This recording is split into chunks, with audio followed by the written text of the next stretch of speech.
So I want to welcome everyone to this event today. As usual, this is Education African Scholars Global Connect, and we are holding this event to see how we can assist our people over there. So today we are going to concentrate on we are going to change our direction somehow to Asia today. All this while we do more of US and Europe. Now, I think last time we did Europe. So why we have to diversify now is that as things changes, we change with things. Most of you, I believe most of you who are very conversant with what's happening globally knows that there are challenges there are temporal freeze of grants in most universities. So which may make it a little bit difficult for some international students to be enrolled in a program in the US this year. So, but we are hoping that as time goes on, things will get better. So, but to keep people moving, we decided to diversify and look at some other places. There are some other hidden scholarships, which a lot of people are not conversant with.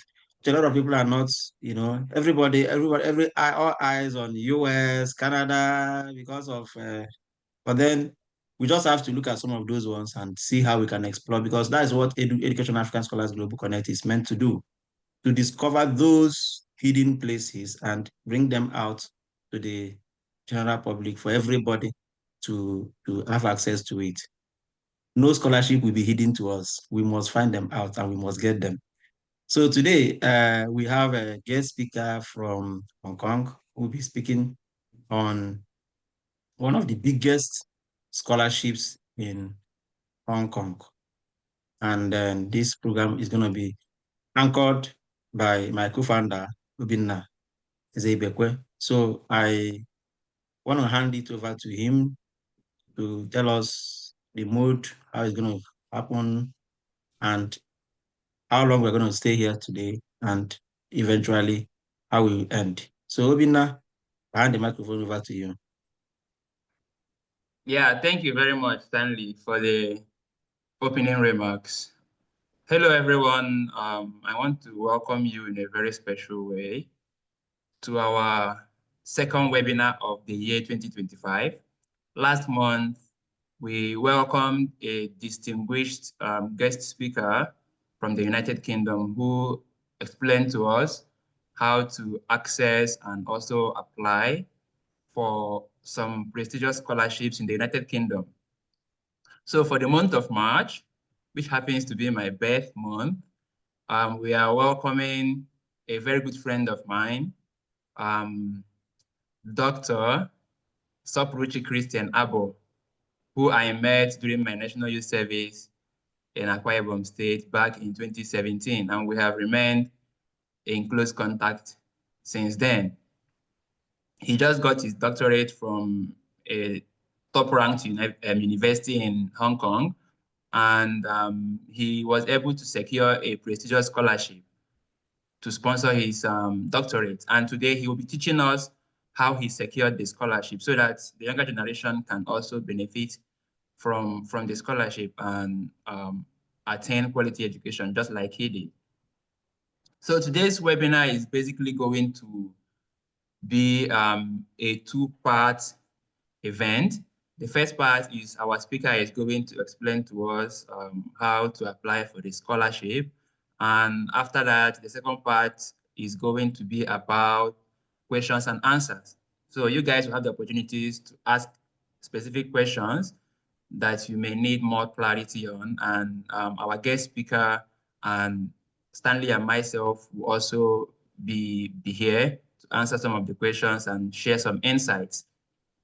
So let me talk about Education African Global Connect a little bit. So we are a nonprofit that is committed to helping young Africans to secure admission and funding to study abroad. So far, we have been able to assist more than 50 students to get into top universities across the globe. And this is one of the aims that this webinar is supposed to achieve. And we hope that by the end of this, we hope that next year, one of you would successfully secure this scholarship and start your education in Hong Kong. Hong Kong is a very good country. It has a very high human development index. And yeah, I believe it has good opportunities for young Africans to explore. So the next part I'm going to quickly share the bio of our guest speaker so that you guys will get to know him a little bit more. So let me share my screen and show you guys his bio.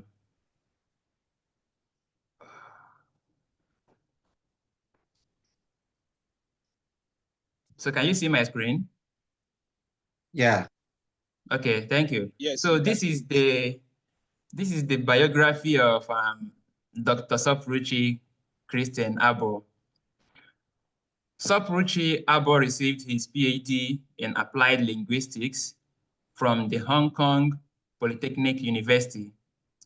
His PhD, which the HKPFS funded, focused on accent discrimination and social justice in Nigeria. He received his BA and MA degrees in linguistics from the University of Nigeria, Nsukka. His research interests broadly lie in accent discrimination, discourse analysis, and African studies. He has published extensively on these areas and received numerous awards, such as the Best Graduating Student of the Faculty of Arts at the University of Nigeria, Nsukka, and the Faculty of Humanities Outstanding Publication Award for PhD students at the Hong Kong Polytechnic University. He is a member of several professional organizations, such as the British Association for Applied Linguistics, the Research Center for Professional Communication in English, and the International Association of Applied Linguistics. When Sopuruchi is not studying or researching, he sings or plays football. Ladies and gentlemen, let us welcome our distinguished guest speaker, Mr. Sopuruchi. I never knew he sings. Maybe after the presentation, he would drop one of his singles for us to listen to. So, Sopuruchi, you can please go ahead and share your screen and enlighten us, please. And thank you so much for making our time to lecture us. Really appreciate it. Before you start, please, I want to mention that this is very close to midnight in Hong Kong, where Sopuruchi lives. So we really appreciate your sacrifice and we really thank you. I also know that our mentees here are very, very appreciative of your support. Please, you can start. Thank you so much. Our guests, our mentees, please, our participants, please try and always welcome someone with at least a hand of applause. We have the emoji there. Yeah. So that we know that you are part of what we are doing. All right. So thank you, Bibna and Stanley, for inviting me to give this presentation. And thanks for the wonderful introduction as well. How many minutes do I have? Yeah, you can take up to 15 minutes, depending on how much time you need. Yeah. But if you need to go beyond that, that is fine too. We need as much information as we can get. I will talk less and then probably talk more during the question and answer session. Okay, sounds good. So let me share my screen. You can see my screen, right? Yeah. Good afternoon or good evening, everybody, depending on where you're watching from. So today I'm going to be talking about the HKPFS, the Hong Kong PhD Fellowship Scheme. During this presentation, I'm going to introduce Hong Kong to you, why you should choose Hong Kong, because most of the times people's attention is on the US, Canada, and Australia. And why such decision or line of thinking is appropriate, because it's easier for you to adapt, because these are English-speaking countries as well. But Hong Kong is also a very nice destination for people who want to pursue graduate studies or even undergraduate studies as well. One thing people forget is they think Hong Kong is China.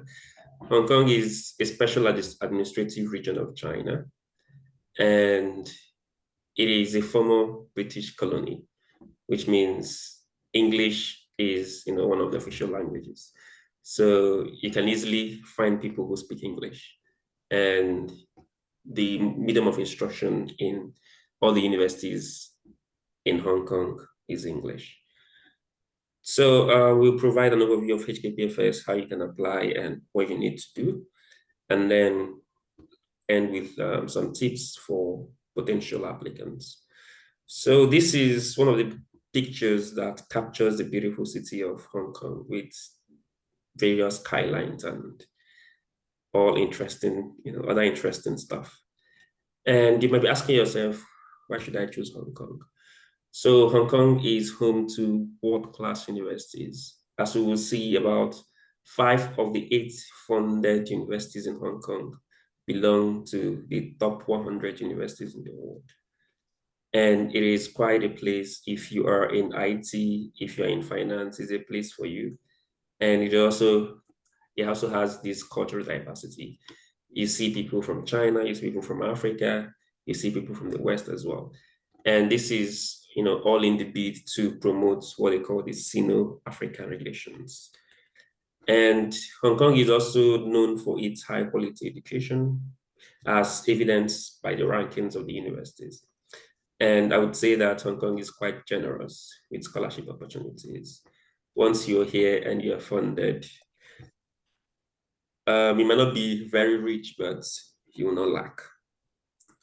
And there is also, pathway for you to get post-study visa and then pursue a career in Hong Kong, whether it is in finance, whether it is in IT, whether it is in research and development, whether it is in trade, whichever thing you want to do, Hong Kong can offer you that.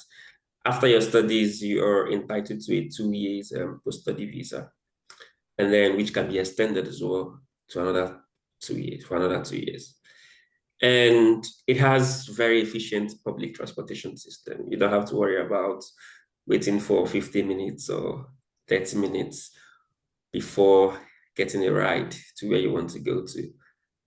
For instance, in the US, if you don't have a car, and then you want to enter public transport, is your case.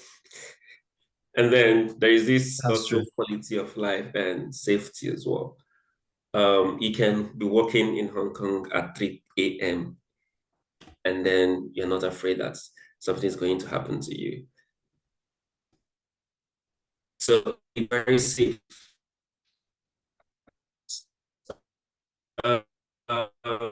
Opportunities in Hong Kong. I would recommend to 3. Is the government fund scholarship, which is the HKPFS. It's talking about today. It is funded by the Universities Commission, and also university-specific scholarships like studentship awards.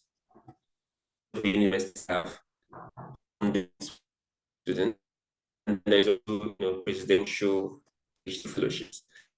And private institutions as well have funded people.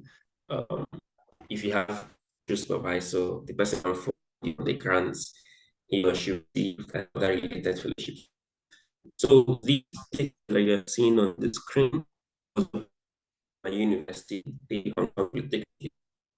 So as you can see, there are 5 scholarship choices. So the first one is the HKPFS, which is what I'm going to be talking about today. So it covers an annual stipend of over 43,000 USD. And then you're entitled to a conference grant of close to $2,000 US dollars. And then you are given a cash award during your first year of study, which is about $5,120.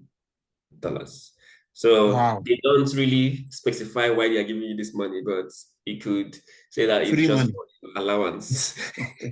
Free It's just money. for Hey, allowance. this is the first time I'm seeing a free money. It's just an allowance. And so the funding also comes with tuition waiver, so you don't have to worry about paying tuition. Every semester, every time the semester starts, your tuition is covered. And then you're guaranteed 2 years, of stay in the students' hall. That's the students' hostel. For some universities, like my university, you have to pay a subsidized, rent. For some universities, like Chinese university, to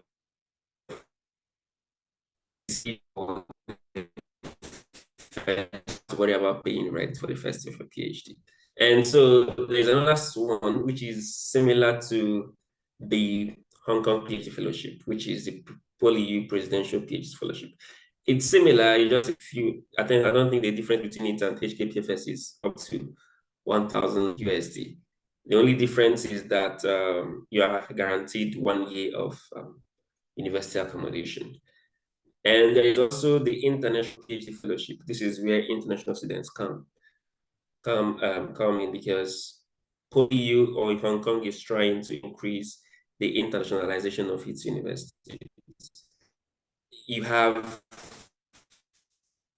funding gives you annual stipend of about $29,000, and then Wow. I think we lost Chris. Yeah. Yeah, his internet has It's, been it has been a a little little bit, unstable. yeah. Oh, Yeah, let's just give him a few minutes to reconnect. one of those things. yeah, we So as I was understand. saying, we also have PolyU Sports Scholarship Scheme. This is for people who have talents in sports. You can, if you are an Olympic medalist, you can come and get this scholarship as well. Or if you can show that you've won awards in sports, this is also a good thing for you. And this is like a common scholarship for those who didn't meet up, with these other ones. This is the one for you, which is also good. You have 1 year guarantee stay in the university halls.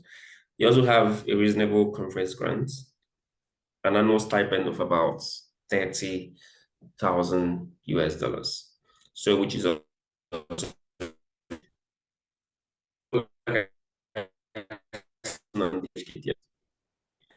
and we're going to talk about why you should apply for the HKP, how you should apply, and when to apply as well. And I'll also provide some additional details where to apply to, and then the cost and what to expect. Application fees is about for some schools is about 150 Hong Kong dollars, which is not up to can't do the math now, but it's to US dollars. And so it's something for 3 Hong Kong dollars, which is about 60,000.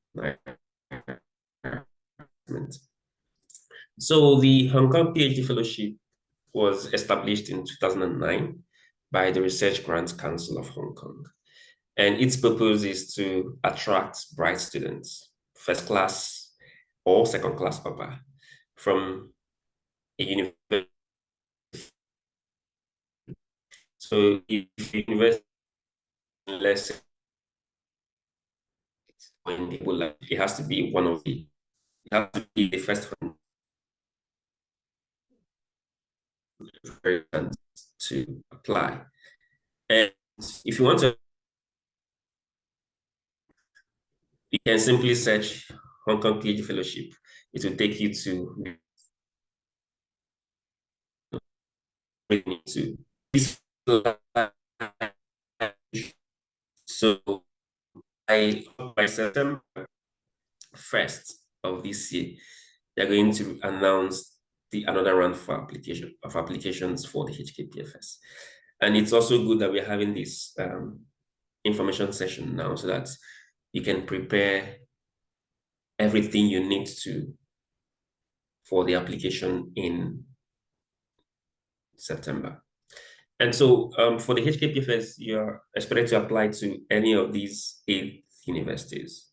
And like I said, these universities, most of these universities are ranked well in the QS and then the THE rankings as well.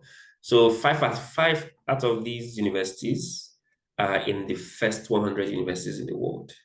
So the University of Hong Kong is 62. Chinese University is 36. The Hong Kong Polytechnic University is 57th. The Hong Kong University of Science and Technology is 47th. And then the University of Hong Kong is 17th. So it shows you the kind of quality that these universities have, and then what they're going to offer you if you apply and then possibly get admitted. And so irrespective of your origin, whether you are Black, whether you are white, whether you are pink, irrespective of your prior work experience, irrespective of your ethnic background, you are eligible to apply to any of these 8 universities that is on your screen now. And so there are 4 key selection criteria for this award. The first one is academic excellence. So if you have strong CGPA, if you have awards, these awards must be proved as well. You need to have certificates for them. And then if you have like past scholarships, even though this is not a very strict rule, but you have to have a strong CGPA. If you don't have strong CGPA, for instance, you have a 2.1, then you can augment that with your publications and then your research experiences. So you need to also show research ability. And if you don't have that research ability, you need to show a potential. You need to show that you have research experiences. Probably you volunteered in labs. If you don't have publications yet, I think one of the common advice is for you to volunteer in a research group or a research lab if you do lab work, to kind of, show that you have this research potential. If you have publications, wonderful. If you don't have yet, you can still try and, write one, even if it is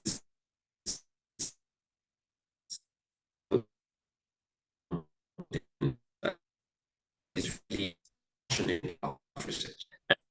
And you also need to demonstrate some level of communication and interpersonal skills. Chris, you need to show that you can communicate research. Chris, is there a way you can probably Yeah, check if you can change your location or something? Because it's really cracking and it's making the whole thing not flowing well. So one thing I would suggest is, Chris, if you can turn off your video, so I think that would probably release more bandwidth for your audio, because that is what we really need. So if your audio is excellent, then that should work. So he's even off. So my God, he's even off. I hope so. And I hope it doesn't happen again. Better. It's better now, right? Yeah, it's better now. Okay. So we also need to show some communication skills. And then the last major criterion is leadership abilities. If you have held any leadership positions in your life, during your undergrad, anywhere, just you need to, show that, you need to communicate that clearly, that you have leadership abilities, because they don't want someone that they need to micromanage. They want to know that you can stand on your own, you can take initiatives, and you can also do some other non-research based work that involves leadership.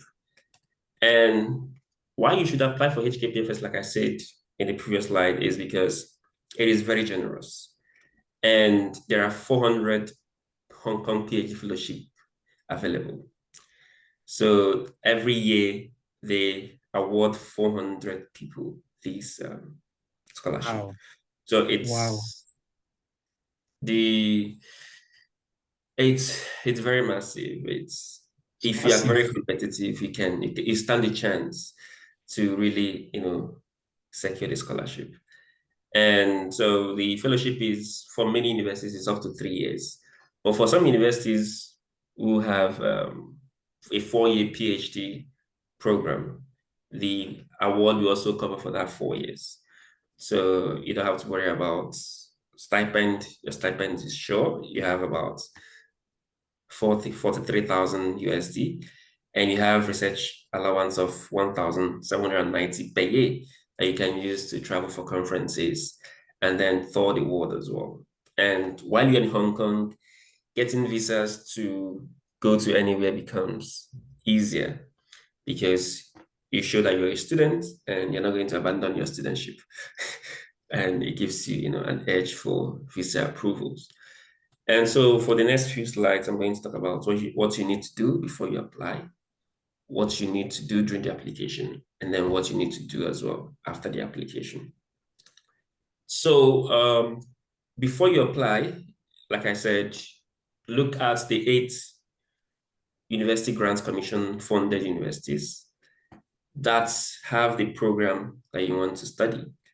And then look at the universities and see if there's anybody that is in the department or in the university, any lecturer whose research interests aligns with what you want to do.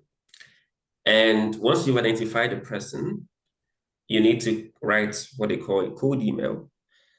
And then you can attach your CV and then tell the person, this is who I am.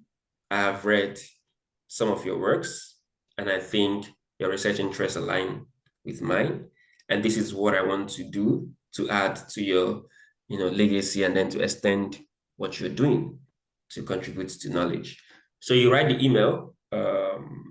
If you decide that you want to apply for this scholarship, now is also a good time. It's not early for you to write an email to a professor, because writing an email to a professor early, what it does for you is that if you end up, getting a response from the professor, and then he or she asks you to write a proposal, some potential supervisors might be generous enough to tell you to send them a draft, and then they can comment on it, and then you can, improve on that.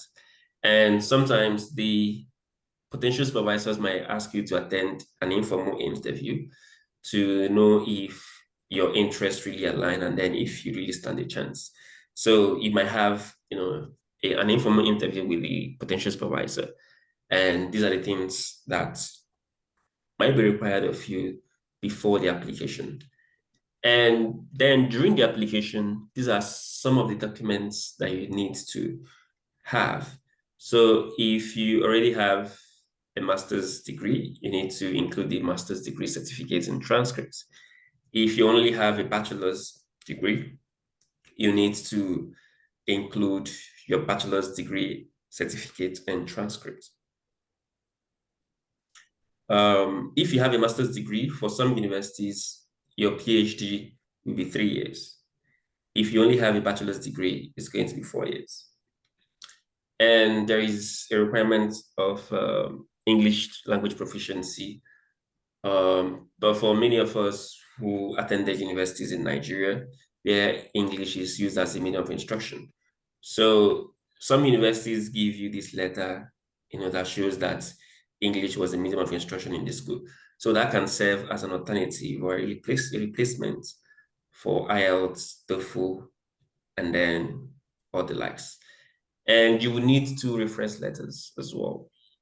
You need to contact someone that knows you well, probably your undergrad project supervisor or lecturers, people that you believe that can write good reference letters for you.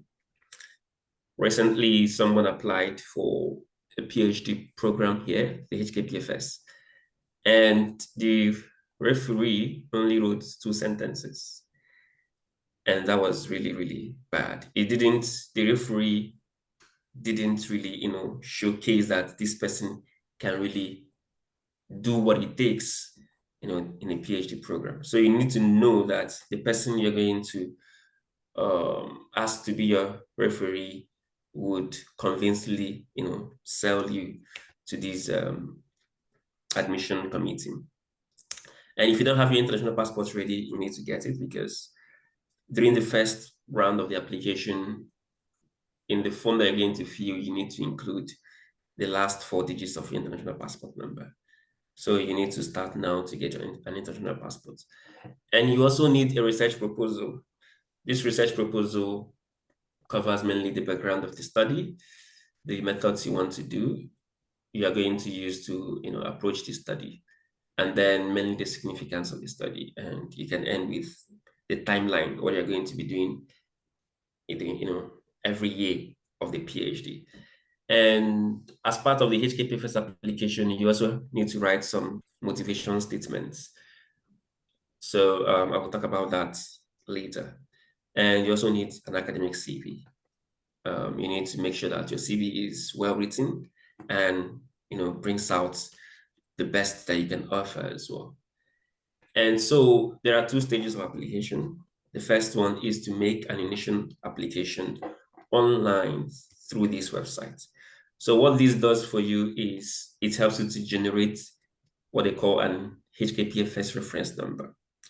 It is this reference number that you're going to use when you are now submitting to these individual universities that you want to apply to.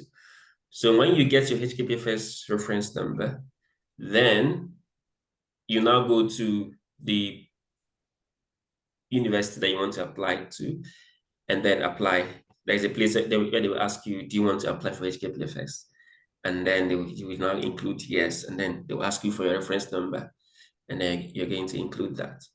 And so you are allowed to apply to up to 2 universities for the PhD study. So you can have your first choice and you can have your second choice. I would advise that the university you're going to include as your first choice is the university where you received a strong positive response from the potential supervisor. You don't want to, include as your first choice someone that didn't respond favorably to you. And for me, during my application process, my potential supervisor then asked me, did you choose us as first choice? And then if I had said no, they would say, okay, that means we don't really need to, spend our energy on you because you're not our priority. So you need to figure that in mind as well. So the things you're going to expect when you apply to these individual schools is, this is specific to some universities. They don't have a unified requirement, but some of them are quite common. You need to include certificates. You need to include certificates of awards that you've received as well. And any recognition or prizes that you said you've won, they would expect you to include a proof for that. So if you won an award and they didn't give you any certificates, you can reach out to the people that give you the award and say, can you just issue me a certificate or a letter to show that I actually won this award? And I would say that HKPFS is highly competitive. Last year, about 9,000 people applied. 9,000 people applied for the program. And then about 1,000 or something were, nominated for the HKPFS. So remember that I said there are other fundings. So many people, in fact, everybody will say that they want to apply for HKPFS. So when the department reviews your application at the departmental level, and then if they feel that you're competitive enough to be nominated for HKPFS, then they can nominate you for HKPFS. But if they feel that you're not strong enough for HKPFS, but you're strong for other funding, then they can nominate you for that other funding as well. And they will also require you to include some extracurricular activities, any volunteer works that you've done, any community services that you've done, any internships that you've done as well. So these are some things you need to consider doing between now and December. Volunteer, engage in community service. If you've done NYSC, you can use your community services that you did during NYSC as proof as well that you've done community services. And then you need to include any publications that you have, whether it is published, accepted, under review, and then these publications as well need to be peer reviewed. And you also be expected to write some essays on some topics. I'm going to give you some of the questions that they will ask you to write on. And make sure that you discuss the research proposal with your potential supervisor, and make sure that you submit a very original work. Avoid plagiarism. Because once you submit your research proposal, the first thing they do is to run it via Turnitin. And then if the similarity index is high, that will decrease your chances. So make sure that what you're doing is original and it is from your own work. And recently there is also AI detector, so you also need to factor that in. And I talked about the research proposal. It's very integral for the HKPFS application. You need to include the research background. You also need to include the research objectives or the research questions. You need to include the methodology. You need to include the expected outcomes. If you already have a pilot, if you already conducted a pilot study on the work, that would also be nice to include. But if not, just write what you're expecting from the study, and then highlight the impact, the novelty, and the significance of the study. So the aim of the research proposal is for you to show your ability to conduct research and then your understanding of the subject as well. And for the essays as well, you need to write about related experience or participation in previous research. You need to give a summary of your proposed research plan with details, objectives, and the methodology. So this is like an abridged version of your research proposal.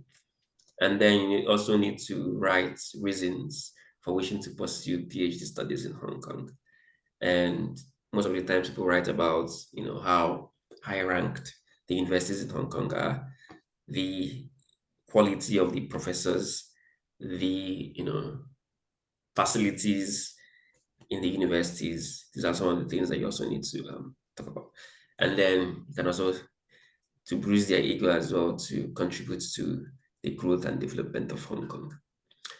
And so after the application, you need to make sure that your referees are able to submit the recommendation letters on time. And like I said, make sure that these referees are people that you believe are going to put in a good word for you. And if there are any supplementary documents that are required, probably something that they want you to include, then you should also prepare for that. And if you are shortlisted for an interview after the first round of review by the department, make sure that you attend the interview and prepare well. Normally, what they're going to ask you is to probably summarize your research proposal, what you want to do for your PhD in 3 minutes. And then they can as well ask you some either specific questions about the study or try to weigh how ready you are for your PhD study. And so you would be notified whether you're nominated for HKPFS or not by February or January. So the good thing is, if you're nominated for HKPFS, you are already 97% sure that you are going to be admitted. Because what it means is, for them to have nominated you for HKPFS means that they already have funding for you. So if you get the HKPFS, they release the funding and give another person. But if you don't get the HKPFS, then they can give you either of these options that I mentioned earlier. And it is a bottom-up nomination process. So the department will review applications, and then they will nominate you and send your name to the graduate school. The graduate school will look at it and then send your name to the UGC. And the announcement of the HKPFS is often in May. and sometimes late April as well. I got mine late April, around 22nd of April. And like I said, the application begins 1st of September and ends 1st of December 2025. This will be announced on the 1st of September. And also note that Hong Kong is 7 hours ahead of Nigeria. So also factor that in mind when you're submitting applications. And when you are also attending interviews. Sometimes, I think for me, the interview was 11 a.m. Hong Kong time, and it was 4 a.m. Nigerian time. So it was very dark during that period, and NEPA decided to frustrate themselves that night. But thank God I succeeded. So you need to also make sure that you also need to make sure that you prepare yourself very well and you're able to show your potential supervisor that he should pick you or she should pick you over other persons that emailed him or her. And he needs to write a lot of support letters for you as you are being nominated to HKPFS. And in most cases, like I said, if the graduate school nominates you for the HKPFS, you'll be awarded the postgraduate studentship scholarship, which is the scholarship that the university gives to people. And also prepare for your visa processing. 9% of the time, visa is going to be approved. And it's visa that you have book mass and pray and fast for your visa, for you to even get it. So and you don't go for, can you hear me? Yeah.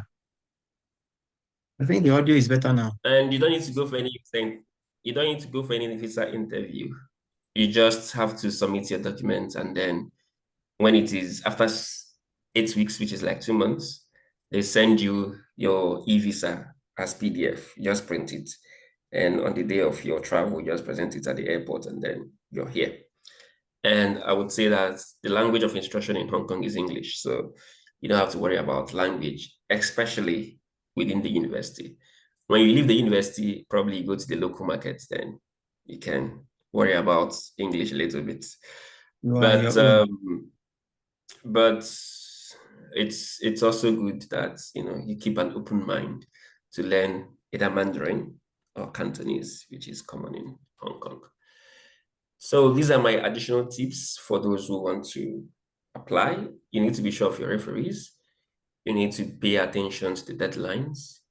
You need to review your application for any errors before submitting. It's always good to have a second eye, look at your essays and look at your proposal before you send them to your supervisors or you submit the applications. And also try to be specific and not generic in your essays. So like I said, I will give you some examples of the kinds of things they want you to write about. So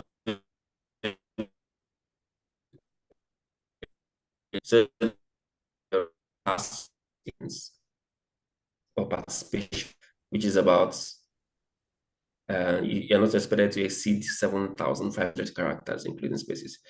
Hong Kong is very strict to their requirements, so if they ask you not to exceed something, don't exceed it. And you need to also describe your proposed research plan, which is like a summary of your proposed research topic, which is also 500 characters maximum. Then describe your proposed research plan for doctoral research. And then you need to, for pursuing studies in Hong Kong, you need to also highlight your long-term career plan, what you want to do, and the contribution that you would like to make to the development of research in Hong Kong and society.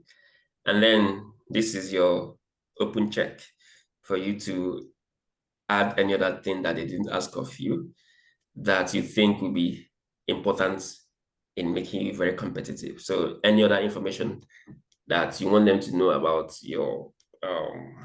about yourself, in relation to the application to the HKPFS.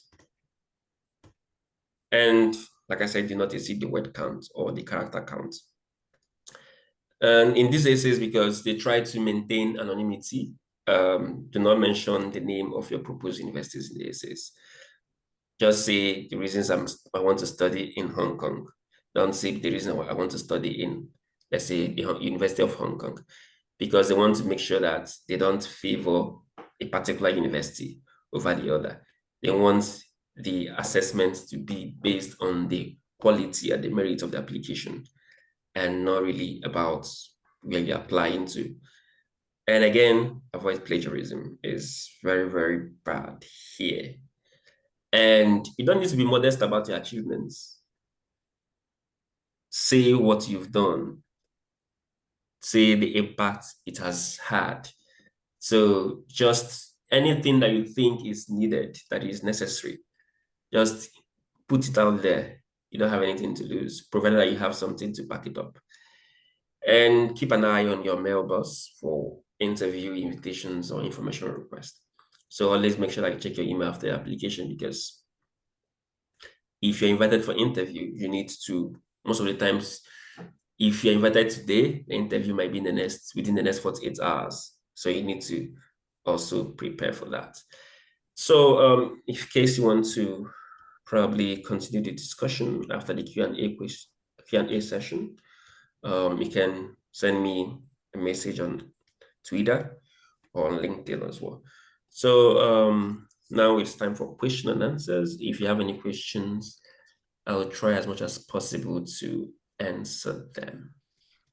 Yeah, thank you so much to Sopuruchi Aboh, our guest speaker, for this detailed and insightful webinar. So this is the time for question and answer. And before I officially start that section, I just want to reiterate what Chris talked about, and that is with regards to letters of recommendation. And for those of you who were here during our break, I talked about that. And one thing I want to add also is that you should make sure that your referees use their official email addresses, their institutional email addresses, not just their Gmail address. Okay. Tell them to use their email addresses provided by their schools or by their workplaces. Okay. That is very important because, I mean, if the letter is coming from a Gmail address, the admission committee may think, oh, that person is your friend, or maybe the person is your family member or something. So just to keep things professional and not shoot yourself in the leg, make sure that your referees use their institutional email addresses. So this is officially our question and answer section. So I want to encourage everyone to open their microphone and speak directly instead of typing in the chat box, even though that's an option, but I would prefer if you guys raise your hands and then ask your question, please. I think, Abina, I would suggest you first of all look at there are some chat? Questions. Yeah, the chat. There are some questions. So those guys who put their questions there, if they want, they can raise their hands and then speak. But if not, I can just read it. I think asking, I mean, verbally kind of like allows you to explain your questions better than just typing it. And it makes the meeting also more interactive. And then some of these questions, I believe, have been addressed. So someone talked about, please, what's the application cycle like? When do they start? So I believe our guest speaker already addressed that. No, he said it, but that time his network was disturbed. I even wanted to ask that same question. Yeah. I wrote it down somewhere. So he can say it. That time his network was cracking, so I didn't hear it well. Even me didn't hear it well. So the application begins 1st of September. Yeah. And ends 1st of December. Yeah. So you normally, there was something you said, when do they maybe announce it, or kind of? 1st of September. Okay. Yeah, and then Chris, you can also maybe go back to that part of the slide where you presented those information so that people can maybe, if they want to take a screenshot or something. Well, he will still give us the He will Yeah, still give us the this thing, the yeah. PowerPoints that we can share with people. Yeah. Meanwhile, So meanwhile, there's another I want question here. So this person, so the second question is from Chimezie. So he says his challenge with applying to schools in the US is GRE, which is graduate record examination, if I'm not mistaken. So okay, so Chimezie is raising his hand. Yeah, Chimezie, you can open your mic and speak, please. Yeah, when I dropped the question was when Mr. Sopro network was disturbing. So we're having other conversations. That was when I dropped the question on the US. So, Okay. but for this particular presentation, so I think he covered everything on the timeline and what is required. So one thing I think that is very prominent is on the research proposal. No, yes, and also the publication. So for now, I do not have any publication yet. So I want to know if one start now to maybe prepare or try maybe start maybe writing a publication, would the person be able to meet up with the timeline before September? That depends on how fast you are in writing the paper. One, how fast the review process is going to be, which normally nowadays is it takes ages to get one paper published. But the main thing is you need to do your own part first. Come up with a good research that you can write, and then submit it to a journal, a good journal as well. SCI, SSCI journal.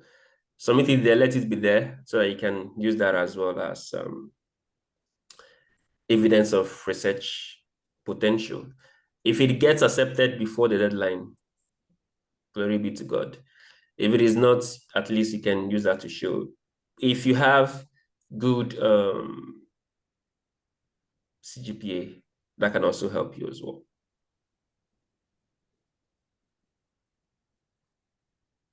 Yeah, okay. Now, what about can someone's maybe thesis at master's or project at undergraduate suffice? It doesn't really in the application form, they don't count it as publication.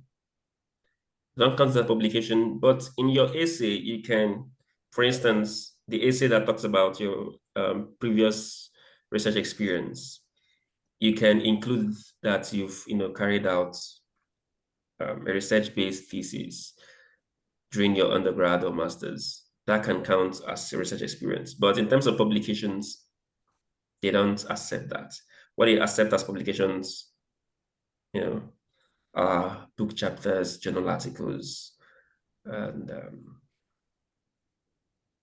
other stuff. Now, one more thing.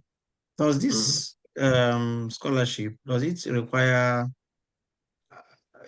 must you have a master's to apply for the PhD, or just like in US, you mustn't have a master's to apply for a PhD? So for many universities, you don't need to have a master's degree, but your bachelor's needs to be first class. Okay.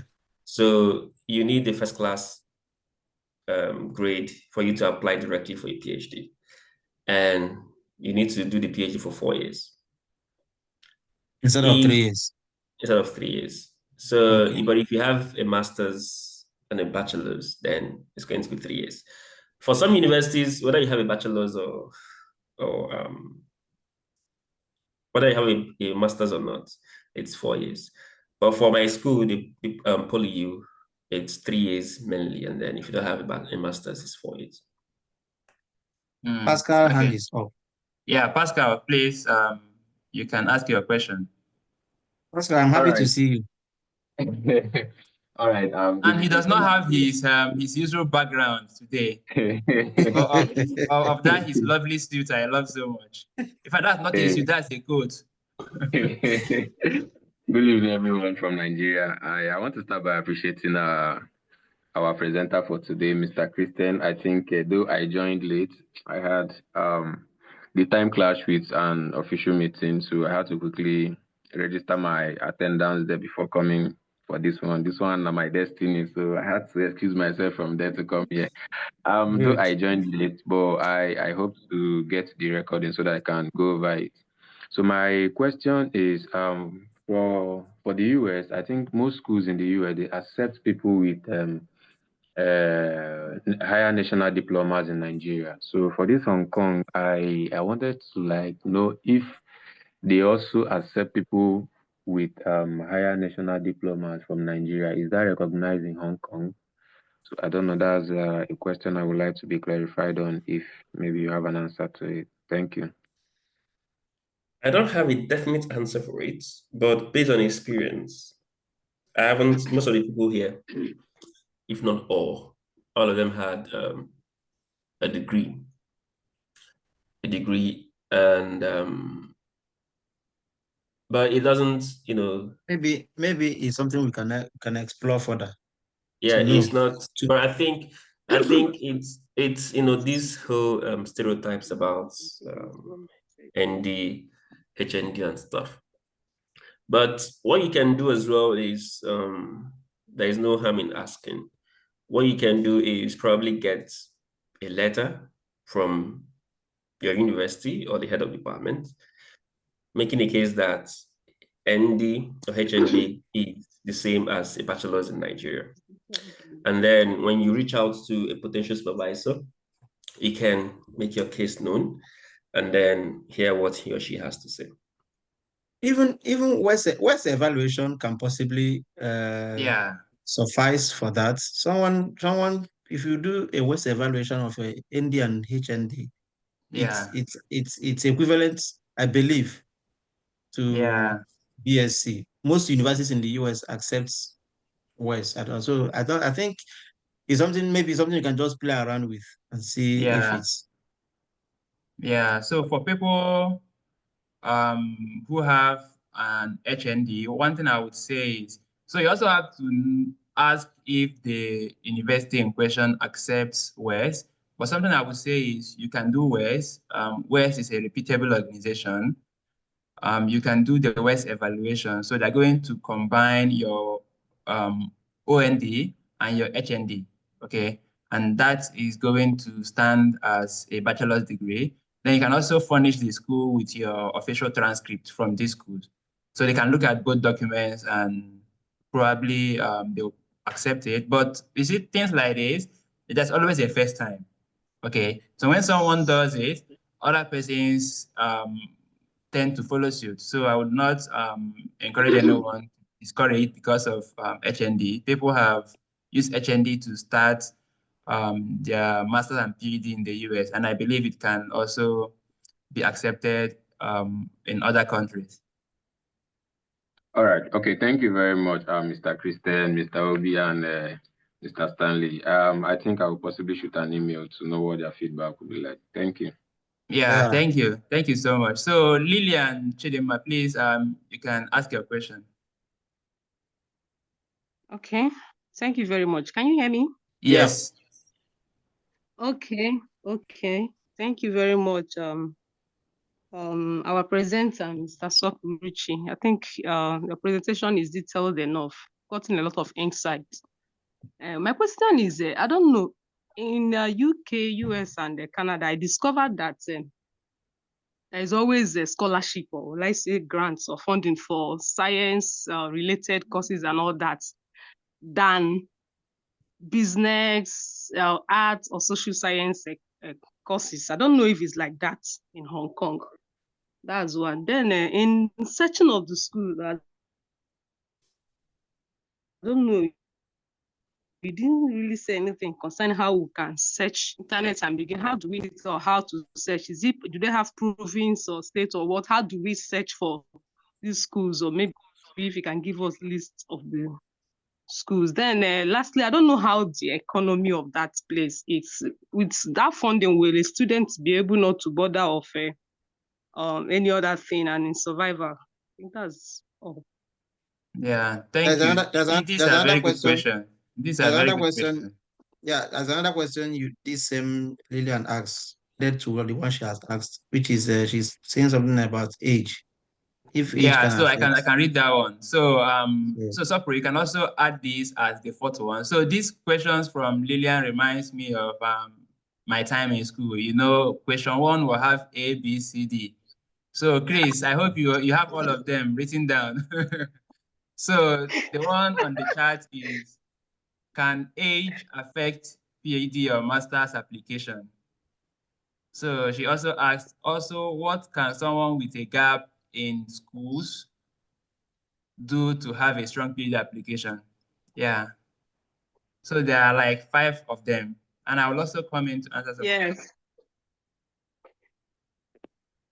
So Chris, you can start. Okay. So first of all, there is no age restriction. Anybody at whatever age can apply. In my department, there was someone that did his master's in 2015. And then he decided to, not 2015, 2012. And then he decided to apply for a PhD in 2019. And that's about 7 to 8 years gap. And he got it. So I think what you can do is, if you have good undergrad CGPA, it always helps in Hong Kong. If you have good undergraduate CGPA, first class, second class, upper, it helps. And then if you add work experience, probably in the industry or in the academia, it will also help you to show them that even though you have not, formally enrolled in a program, but you're still within the corridors of, learning and education. And you mentioned the name of schools. I just brought up the page again, as you can see on the slide. So these are the 8 schools you need to look at. And you mentioned provinces. Hong Kong is not as large as, it's not as big as the US or or Canada. So all these universities, you can visit all of them in 2 days or even 1 day, depending on how busy you are.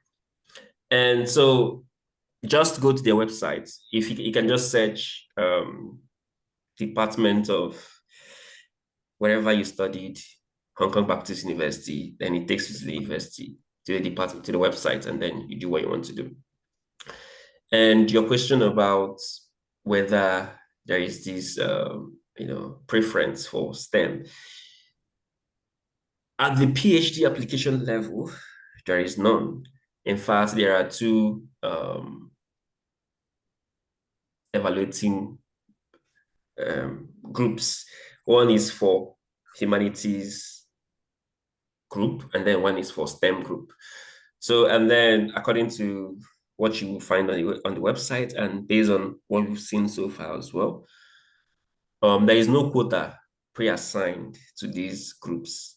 So what each group is going to admit is based on how competitive the applicants are.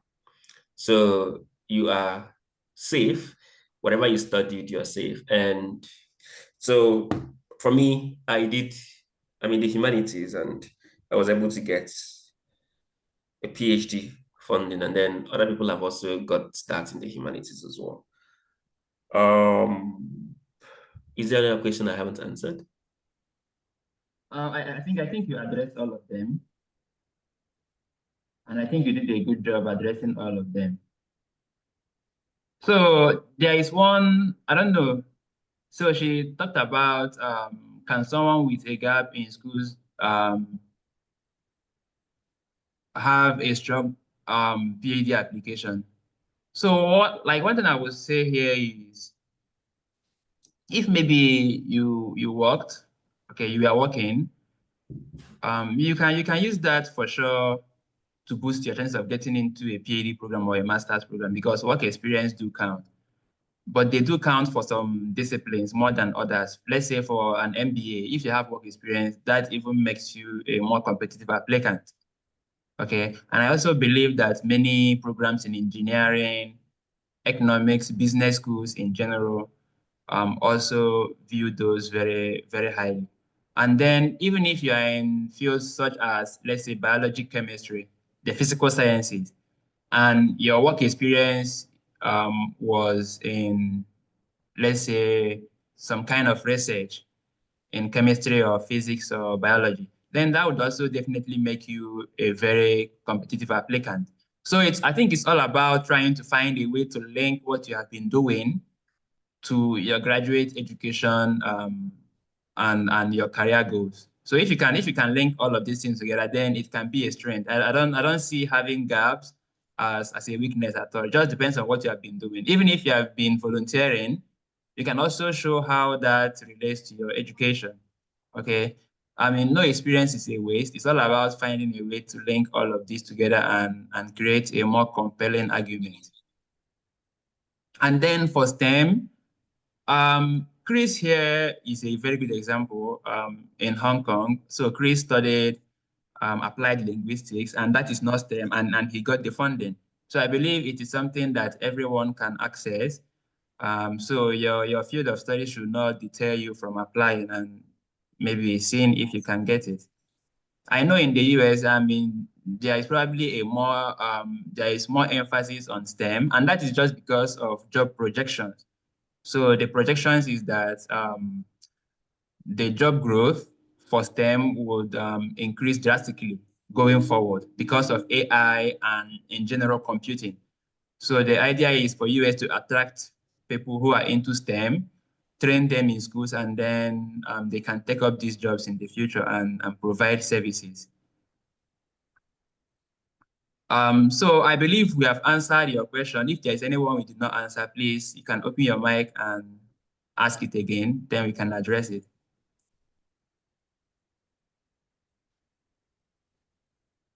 Okay, hearing none. Yeah, Sandra, please, you can ask your question. Okay, thank you. Oh, thank you, Mr. Solo, for the wonderful section. Can you hear me? Yes.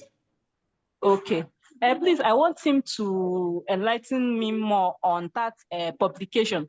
Okay, what if maybe on your undergraduate, you did your research, your project, and you published it, or maybe you did your master's, or you are still doing your master's, wishing to publish it, because he mentioned that one of the criteria for getting this scholarship is research. So what if you use the one you published in your undergrad, or maybe the one you still want to publish during your master's? Can it serve for this scholarship, for the essay or research writing? Thank you. Yeah, thank you for your question. Publication.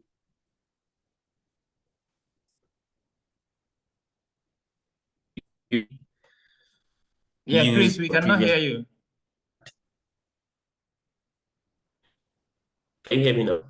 Yeah, we can hear you. Go on, please. So thank you for pointing that out. So publication is publication, and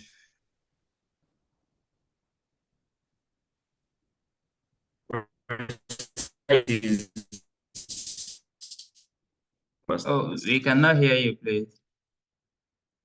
Oh, I think he just disconnected. Chris just disconnected. So we can try to provide answers to the questions so we can keep recording. Let's provide answers to some of the questions that our audience asked. So I want to go back to the one that Chimezie asked about US schools in particular. So Chimezie was talking about having challenge with applying to US schools because of GRE. So Chimezie, what aspect of the process do you find challenging? Okay, so I haven't really. So most schools I check, there is a requirement for GRE, and I've not written it yet. Though I think I just have to make up my mind to prepare for the exam and write it. But then if I could also get schools that don't require GRE, that will also go a long way. Okay. Yeah, you are in economics, just like me, and GRE is an important part of the application documents, application profile you need to submit to schools for admission and funding. So one thing I would say is that most schools in the US that offer graduate education in economics will require a GRE, even though not all of them, but most of them will. So I'll try to send you a list of schools. You have to check them out one after the other. So, I mean, any person who wants to go to school in the US has to go through this process. You have to check the schools and see if you can meet their requirements. For your own case, if they accept candidates without a GRE score. I know they used to do that during COVID-19 because people could not do the GRE because of COVID restrictions.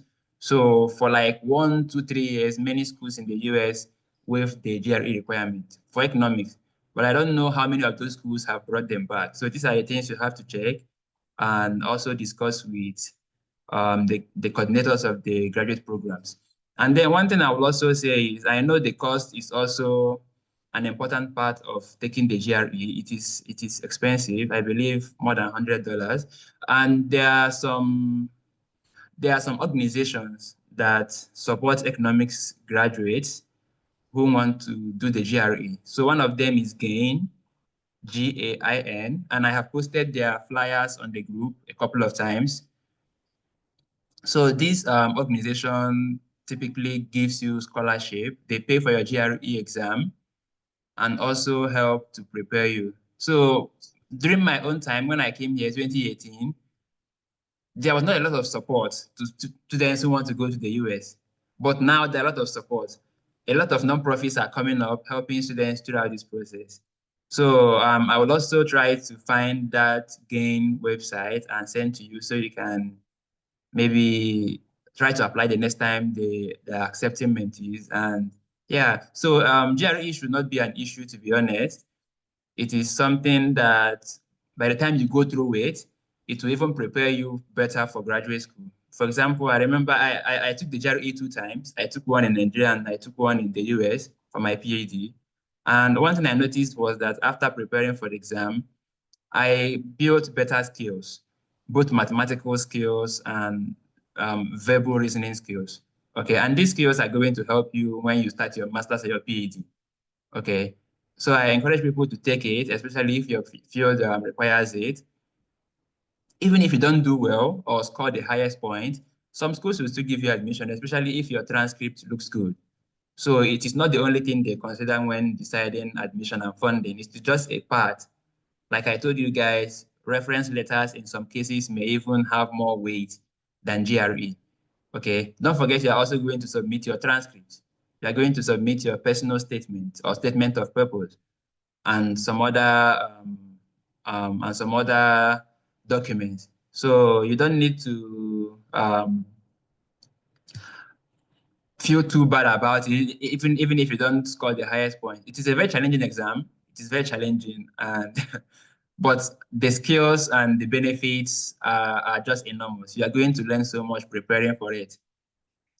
Okay, so let's see if there are some other questions here we can address.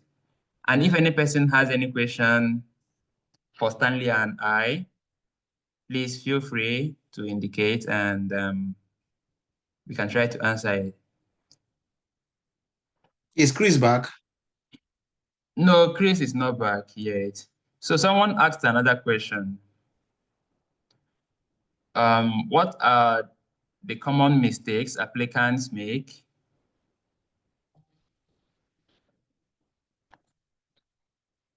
So what are the common mistakes that applicants make in their personal statements and how can I avoid them? So Stanley, do you want to talk about this a little bit? Common mistakes applicants make in application. Is it In writing what's their personal statements? yeah, of course. It's something that's the common mistake, which I know from my experience based on reviews I've had so far is being generic.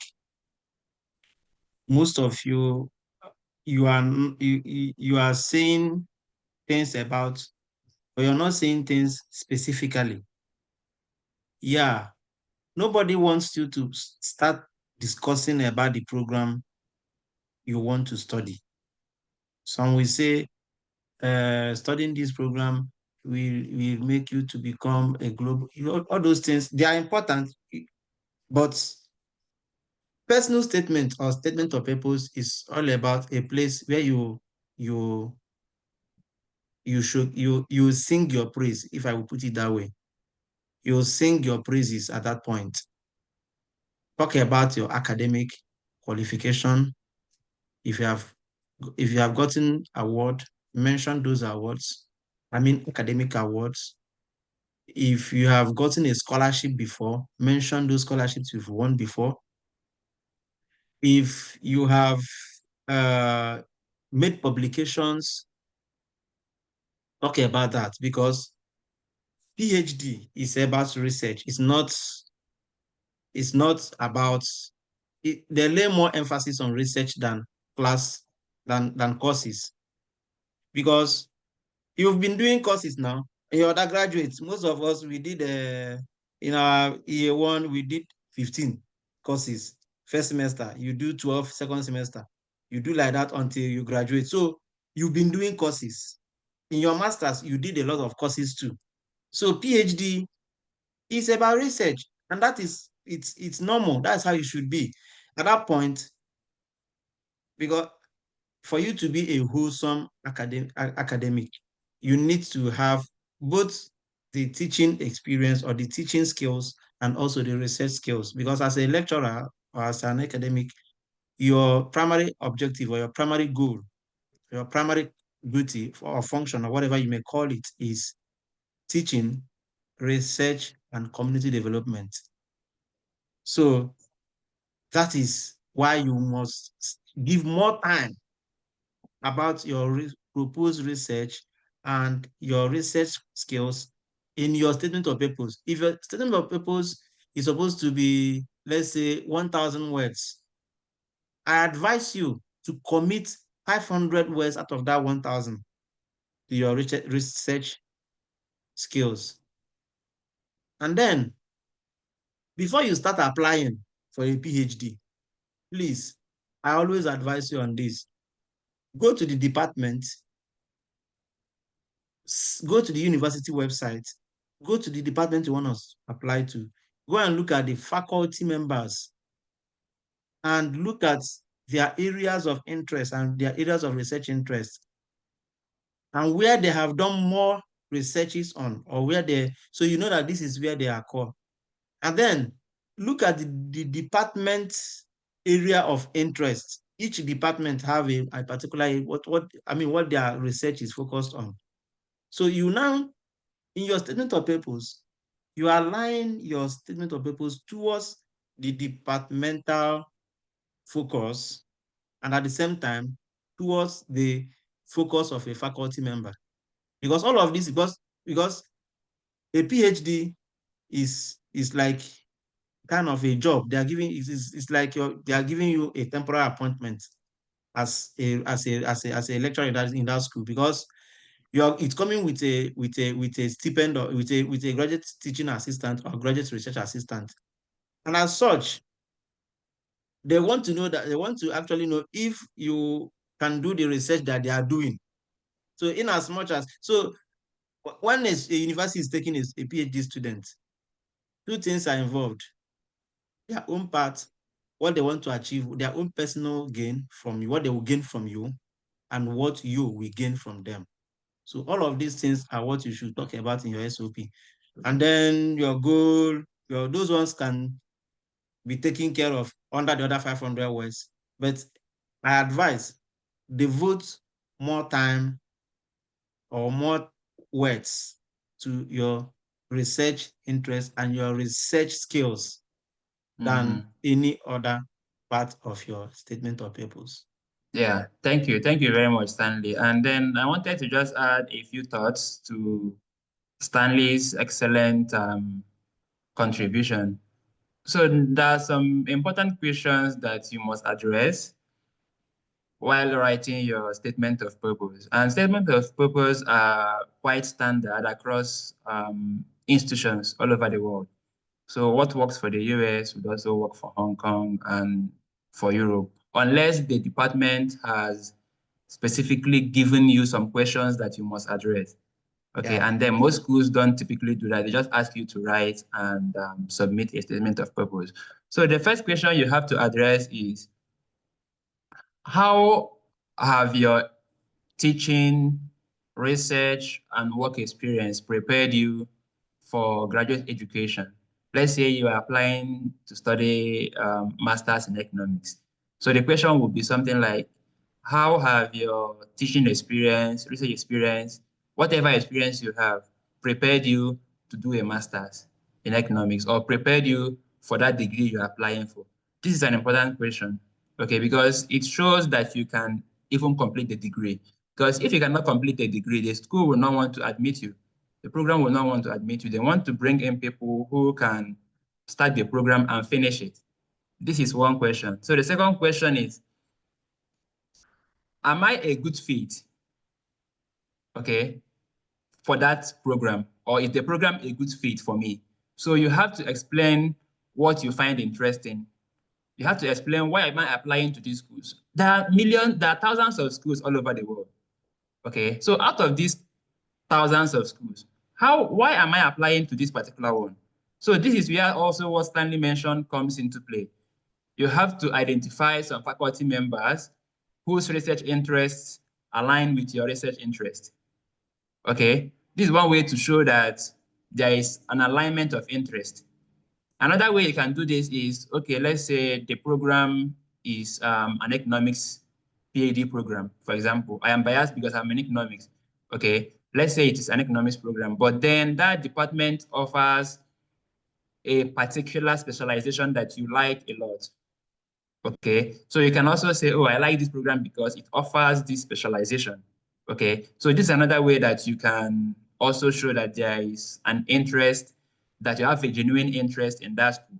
So another question you have to address in your statement of purpose is your career goals. Okay, so why am I even doing a PhD? Why am I planning to do a master's? Because you should have a reason for doing all of these things. Nobody wakes up and say they want to go to school without having any plans or how they want to utilize their education. So if you plan to do a PhD, explain to the admission committee, after this PhD, what next? And how will this PhD I'm doing going to help me to achieve those career goals I have? Okay. Education is not easy, because if you say you want to go to school, even if it's just a master's degree in the US is typically 2 years. So that is like you are using 2 years of your life to go to school. So that means you must have a genuine reason for spending 2 years in school and not going to work. Because if you're in school, you are forgoing, there's an opportunity cost of being in school, because you're going to forgo salary. Okay. They're going to also forgo some forms of entertainment. You are going to forgo your leisure, because going to school requires you to work almost morning, afternoon, and night. So you have to have a genuine reason for wanting to do that master's or doctorate. Okay, so these are the questions I think you should try to address whenever you are writing a statement of purpose. So Sopuruchi is back. Chris, welcome back. Yeah, thank you. Yeah. I can't explain what is happening actually, but some days are like No, that. it's okay. It's okay. I mean, it has been a very good webinar in spite of the connectivity issues we have had, but we have tried to keep things flowing smoothly. So Chris, if you are ready to take another question, please let me know so I can read the next question for you. I'm ready. Let's do it when we can. Okay.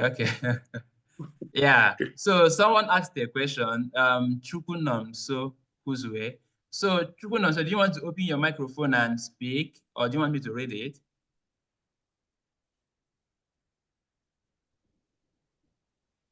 Okay, so I can just read the question. I'll prefer you just read those. I should read it, right? Yes, just read it out. It's still the same question I want to ask. Sorry? He said you should read it out. Okay. Yeah, so Chris, Sopuruchi, I'm used to calling you Chris. So the question is, what are the common mistakes applicants make in their personal statements and how can I avoid them? And then the follow-up is, how can I make my statement of purpose stand out when applying for scholarships in Hong Kong? So Stanley and I have addressed this question mostly from the context of the United States of America.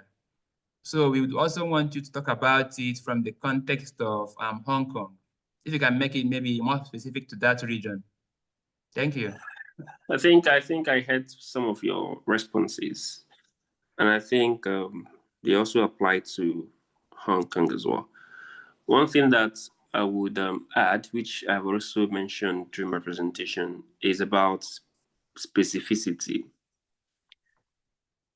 There are certain expressions or sentences you're going to write. It would look like anybody can write this, sentence. You need to be specific. If you say that, I'm passionate about, or I have engaged in different leadership. I have different leadership experiences, and I've been able to nurture and mentor the next generation. Anybody can say that. You need to show rather than tell. You need to tell them what you've done, and you also need to try and be modest with your number game as well. Rather than saying I have mentored 10 people, you can just be specific about the number of persons, no matter how little it is. And you need to, tell them that this is what I have done. This is how I have done it. And they also want to see that you are bringing something, that they're not just giving you money. So you need to highlight what you tend to bring to the table. And that's something you need to include in your essays. And then, like I said again, people try to be modest with what they have done. They feel like if I say that, if I provide everything that I've done, then that means they're going to see me as someone that is very proud. Making note of what you've done and which is really related to what you're applying for. It's not being proud. It's about making yourself stand out. So I would say do not hold back anything. People often tend to hold back things. People tend to be general and generic in their essays. Try and be specific. Tell them what they have that is bringing you there, and then what you are going to make them to even be better. So I think these are the things you need to also think about, and in addition to what you have already responded. Okay, thank you, Chris. So Chris, I wanted to ask you, I don't know if you addressed this during your presentation, but okay, yeah, let me give Chukwuebuka a chance to ask his question before I ask mine. Please go on. Okay, first and foremost, let me thank Dr. Sopro for the wonderful presentation, and also thank the organizers and the co-hosts. I really appreciate it. You are doing wonderfully well. Since Trump decided to unfilm for us, we have to find other strategies to be able to achieve our aim. Okay, my question is, it's going to be like the post-graduation, like the working environment in Hong Kong. I do not know what's the working environment like in terms of employment, in terms of working, general working conditions. How good is it? And then I think every other thing you have answered it. Also, I say thank you. And also, I want to also appeal to the organizers too. I know it's not easy to also be combining this and your personal stuffs, but I also appeal that such these things can also be coming up, like different countries. Since America, I wouldn't say America have disappointed us, but for now, America has disappointed us. So it's possible to also be, well, even if it's Kenya, so far as that is full funding, we don't mind. So thank you very much. Yeah. I think they're already doing that by bringing Hong Kong to you. So probably it's just part of the series as well. Like I said during my presentation, after your study, Hong Kong gives you 2 years post-study visa.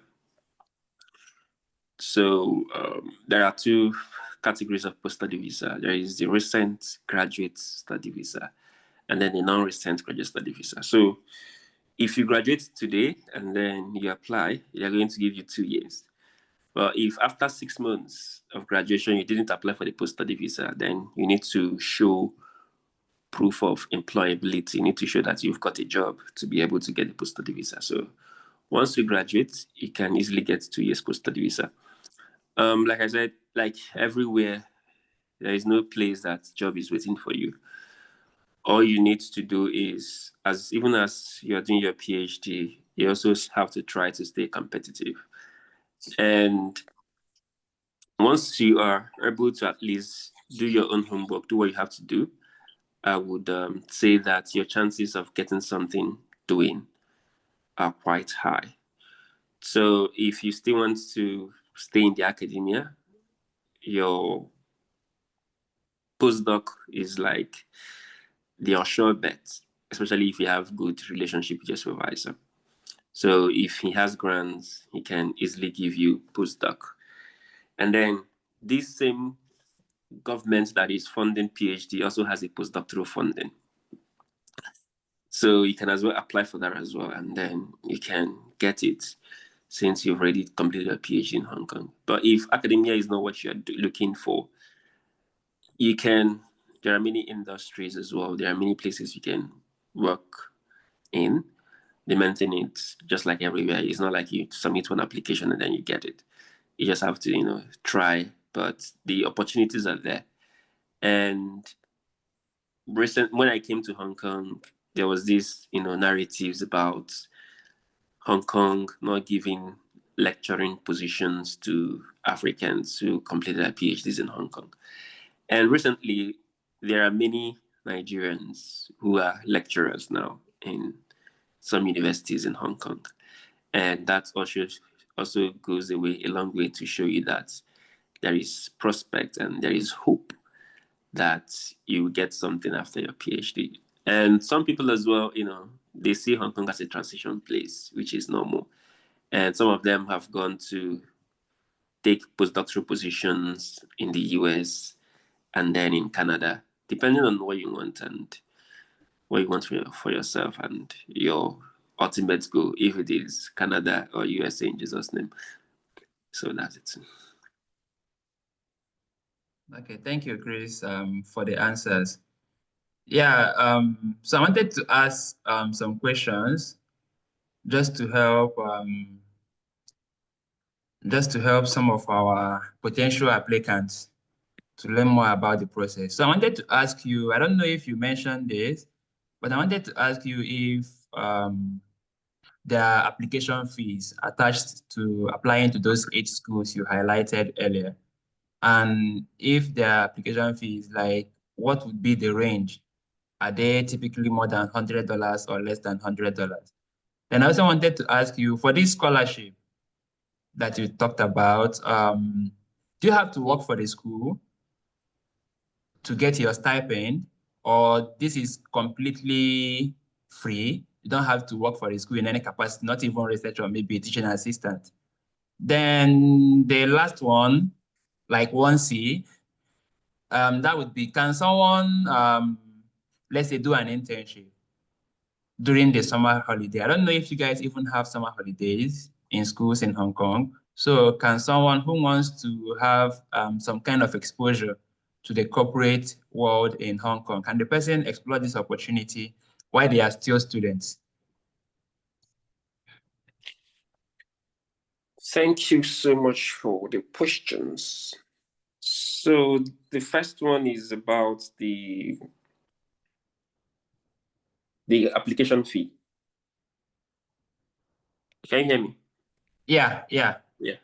So for my school, the application fee is about $40 US. For other schools, some you can get Very cheap. about 20 US. Okay. So it's quite affordable if you're earning in dollars. If you're earning in naira, you might be budgeting about, let's say, 25,000-30,000. So that's it for which is quite affordable compared to US application fees, which is about 7,500 USD. 25,000, 30,000 is the old rate. not the current rate. That's that for the application fee. But the one thing I have to say is that there is no waiver for the application fee. You have to pay.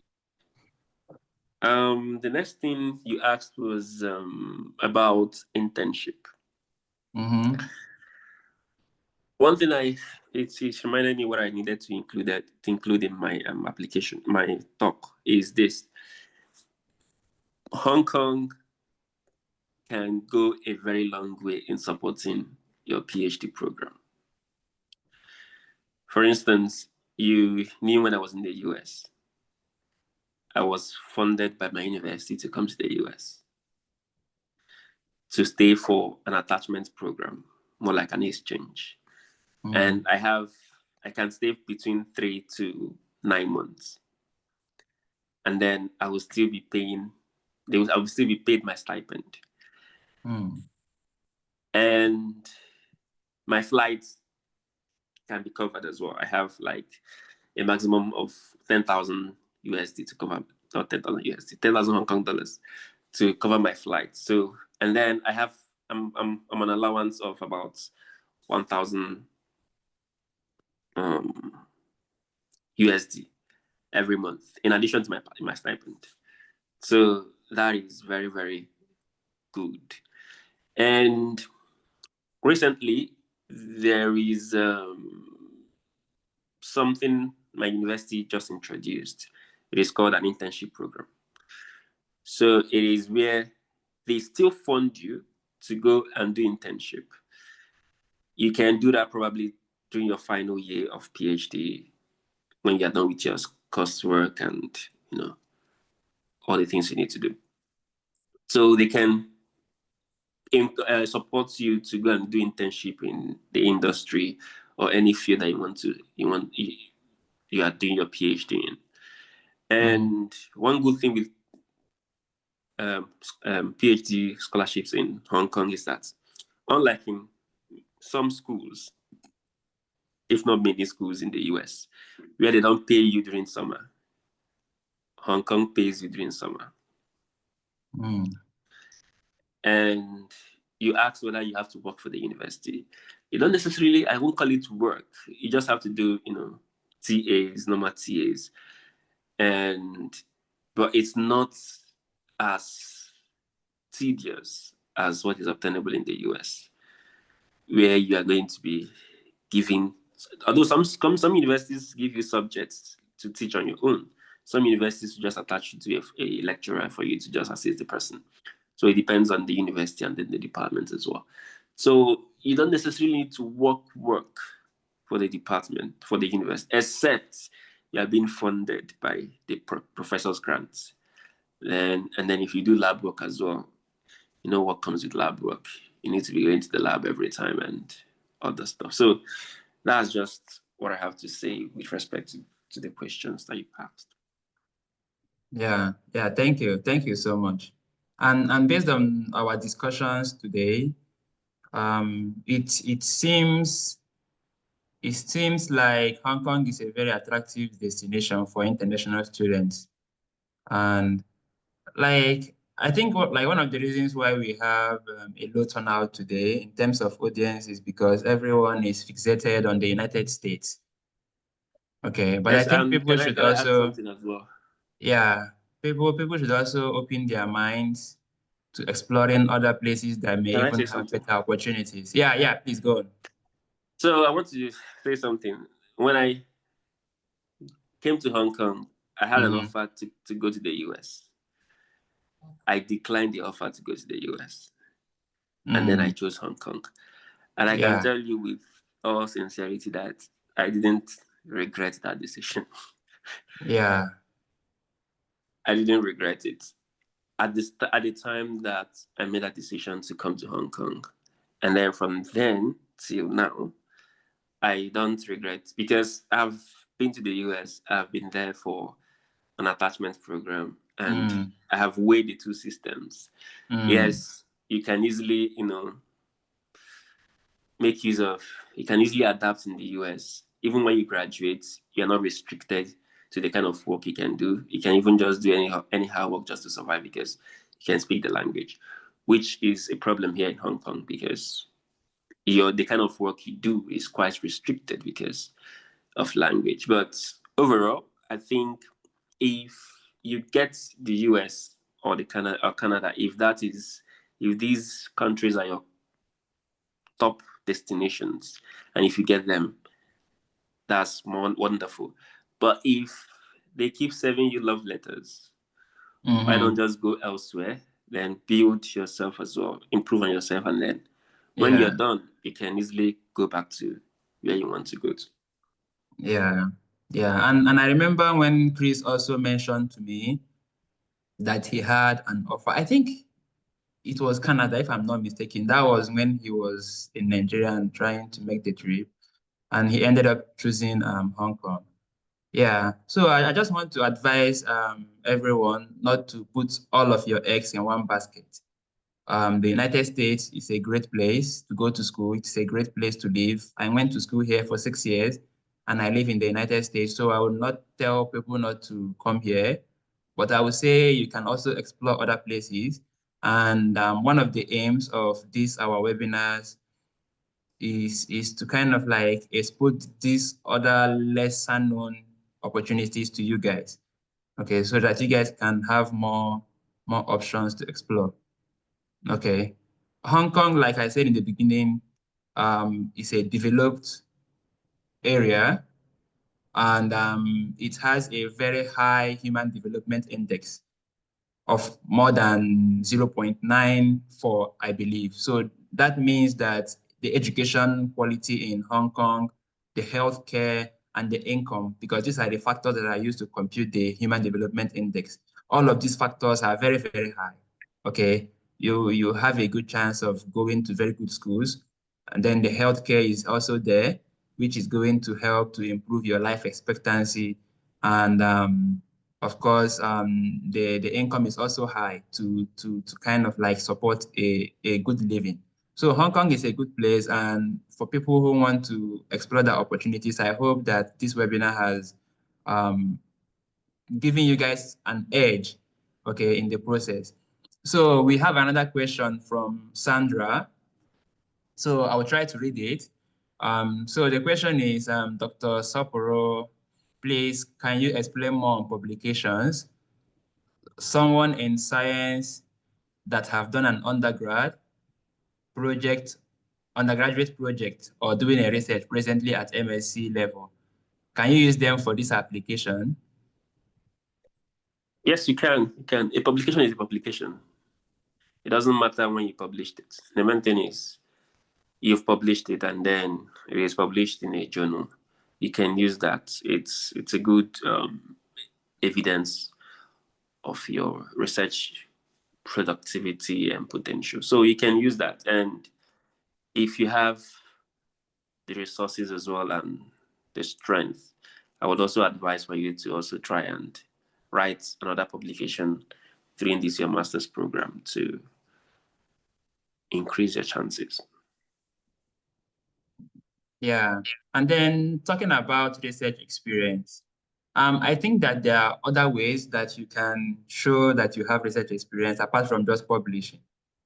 Okay, so one thing you can do is you can take courses. There are so many e-learning platforms. The one I like so much is Coursera. So it is spelled COURSERA.org.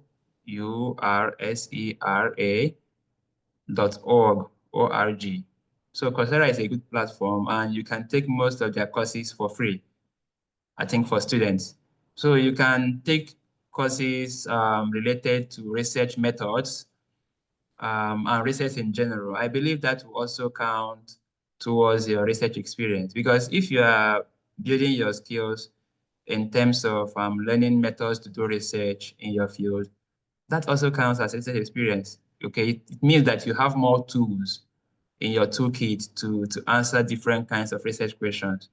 So publications are very important, but there are other ways you can also build your research skills. Okay, and those other avenues are also I also encourage you guys to explore those. So does anyone have another question to ask before we end the webinar? Okay, hearing none. So once again, I want to thank our guest speaker, Dr. Sopuruchi Aboh, for this insightful webinar. I said this in the beginning and I want to say it again. So this is presently past midnight in Hong Kong, yet Chris has graciously shared his time with us. And I hope you guys really appreciate some of the work our guest speakers and the sacrifices they make to come here to present to all of us. And we really appreciate Chris. Chris, thank you so much. And my prayer is that God will continue to bless you and continue to nourish you so that you will keep on impacting on lives. And then I also want to thank our audience for attending today's webinar. And I just hope that for those who apply, you guys would have a very successful application, and next year you will be in Hong Kong pursuing your doctorate. So I want to hand it over to Stanley. And then, Sopro, before you go, I hope you saw on the comment and you also heard many of our audience thanking you for your presentation. I'm sure they appreciate it a lot. And please, if you have not joined our group on WhatsApp, I posted the link in the chat. Please, you can use that to connect with us. We have a community on WhatsApp, and we look forward to having you. We typically post scholarships and other very relevant information that would definitely benefit you. So I want to hand things over to Stanley so that he can conclude the meeting for us. Thank you everyone for your participation. It was a very beautiful webinar, and thank you, Chris, Thank once you for again. having me. Yeah, thank you so much. Thank you. I mean, I've not seen you in a while, so seeing you today, I'm very happy, and I can actually see the impact of the 43K that you earn on you, because your cheeks are getting so fat. So you have been enjoying a lot in Hong Kong.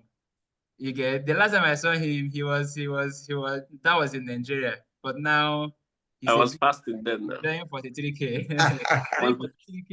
I was trying to make sure that my children excel.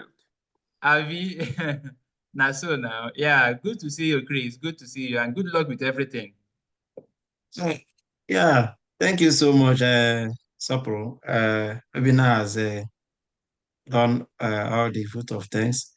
The only thing I would add there is it would be good if you can make yourself available for our audience, our followers, because one of the reasons we actually try to bring people who have excelled in their career path is is to connect them with the upcoming, because that is what our organization is all about.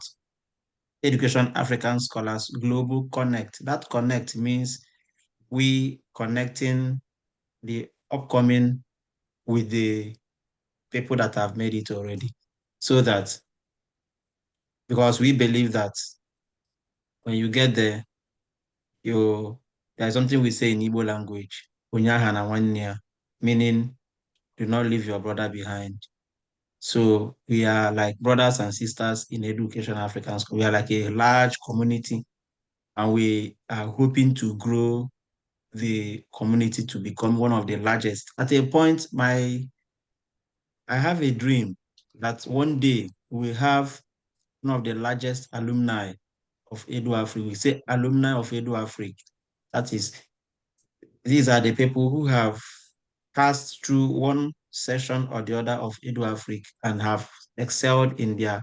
So that alumni will become a very large community that can do a very large project that will impact not just their home country, but Africa as a continent and even the countries where they are residing. So that's where we are heading to. And Rome was never built in a day.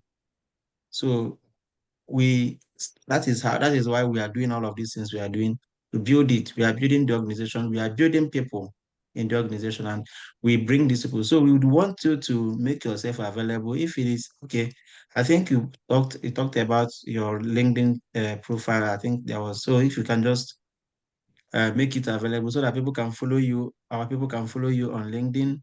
And another thing, another reason we do this is because we know that a lot of people living abroad, I use myself as an example also, we don't have time. Time is of essence here. And a lot of people contact us. So, but people from EduAfrica, if you have become a guest speaker in EduAfrica and somebody is contacting you and that's why I always advise EduAfrica followers or mentees that anytime you are contacting any of our guest speakers, try to mention our organization that I met you or you were one of the speakers in so program at EduAfrica. And I also beg our guest speakers, I always plead with our guest speakers too. Once you hear somebody mention EduAfrica, please, even if you don't have time to respond to others, please respond to EduAfrica person. Yeah, that is what, as long as you are part of our organization, you should benefit from. We should give them some level of priority in replying them. And that's why I always advise them, if you are sending me a private message or if you're sending an email or anything to me, identify that and not just claim it, but when you mention one program or the other that you have attended in EduAfrica, we know that you are saying the truth. So don't just claim what you are not, or just claim what you cannot defend. So please, I am begging you, if any of them reach out to you, either through LinkedIn or anywhere, please kindly give that person a kind of some level of priority. That is why we have you here. So thank you so much. And thank everyone. And also Obina, my co-founder, and every other person for this event. We will keep on bringing more. Like we said earlier, we are diversifying. Yeah, it's not easy to get people to come speak. It's not easy. Getting people from other countries is not easy. I have a lot of friends in so many other countries. I have friends in Sweden. I have friends in Russia. There is even one guy in Russia currently that we are working on a project. There is a conference we are planning to host.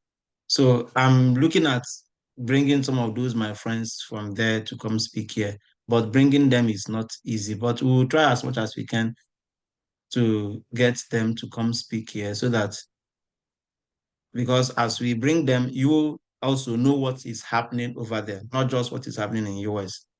However, it's as if EduAfrica, most of the things we do revolves around the US.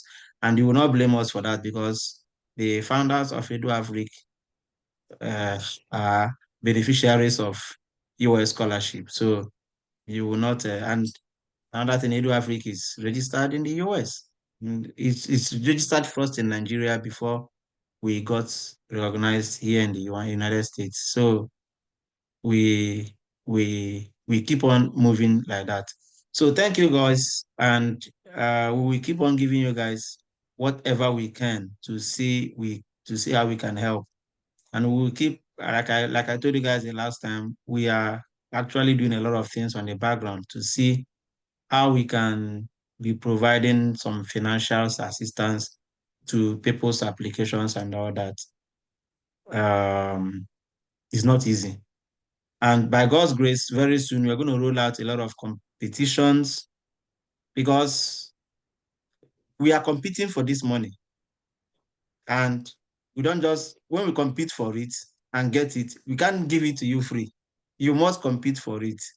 So we are hoping that if we're able to get some of the funds we are competing for, we will roll out some competitions. We will not give free money in Edward. There's no free money anywhere. Even in the US, even all these things they say scholarship. There are, if it is not free, it's you are doing something. Like for instance, you are giving a GA-ship.